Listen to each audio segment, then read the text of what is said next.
Hello bachcho, let's read this question. The question says, assume that the nucleus of F atom is a sphere of radius 5 into 10 raised to the power minus 3 centimeter.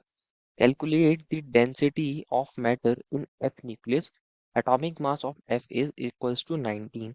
बच्चों इस question में हमें बोला गया है कि अगर हमारे पास जो F एटम है उसको हम स्फीयर कंसिडर कर लें और उसकी रेडियस को 5 into ten power minus 3 centimetre consider कर लें, तो हमें बताना है कि उसकी डेंसिटी क्या होगी, एफ न्यूक्लियस की डेंसिटी क्या होगी। तो फर्स्ट ऑफ ऑल बात करते हैं इस क्वेश्चन के की कंसेप्ट के बारे में। इसके बारे में बात कर रहे हैं बच्चों, इस क्वेश्चन के की कंसेप्ट के बारे में बात कर रहे हैं। और की कंसेप्ट क्या होगा, डेंसिटी। डेंसिटी का फॉर्मूला क्या होता है, डेंसिटी होती है मास पर यूनिट वॉल्यूम। मास पर यूनिट वॉल्यूम को ही डेंसिटी बोलते हैं। This is the key concept. अब हम इसको यूज कैसे करेंगे इसी को समझना है।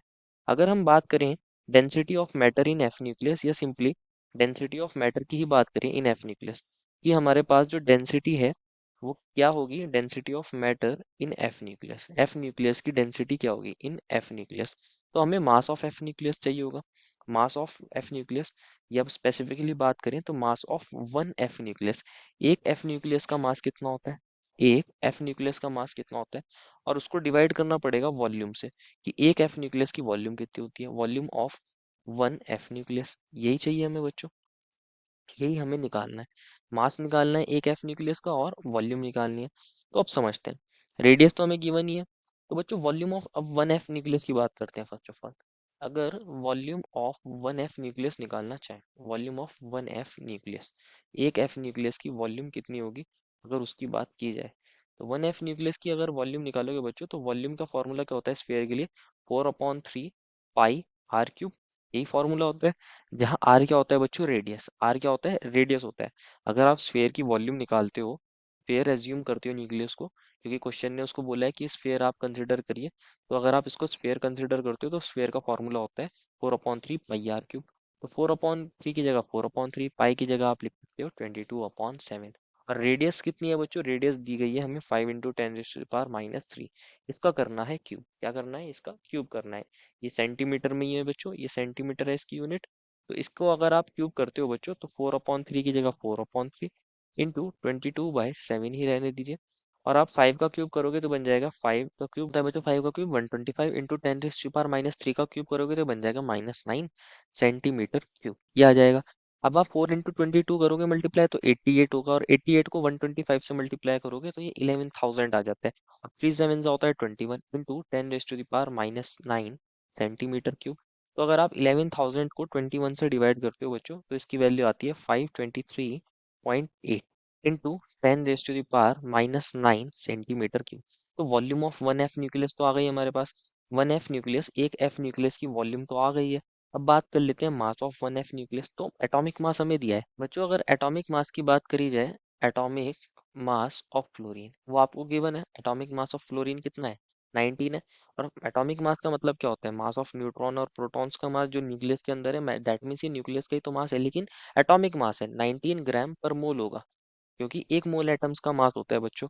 तो एक एटम का मास कितना होगा, अगर आप मास ऑफ वन एटम निकालना चाहो, मास ऑफ वन एटम या वन एफ न्यूक्लियस निकालना चाहो, वन एफ न्यूक्लियस, तो कितना हो जाएगा।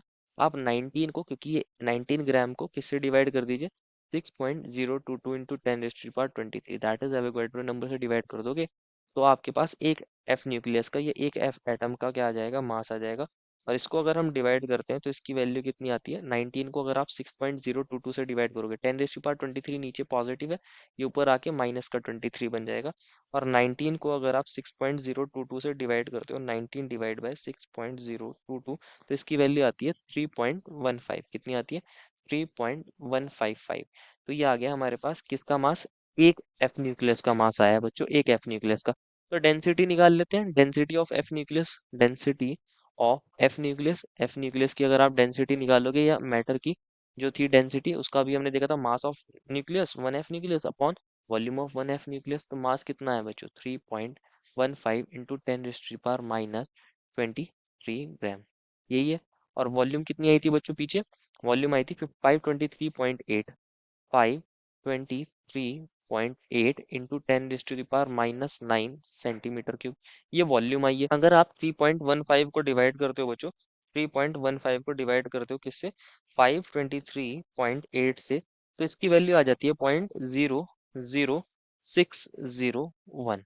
और 10 की पावर -23 है ऊपर, -23, और नीचे -9 था, ये ऊपर जाके +9 हो जाएगा, ग्राम पर सेंटीमीटर क्यूब, ऐसे लिख सकते हो बच्चों। इसको आप लिख सकते हो 0.00601, और ये कितना आ जाएगा, 10 की पावर -14 ग्राम पर सेंटीमीटर क्यूब, ऐसे लिख सकते हो।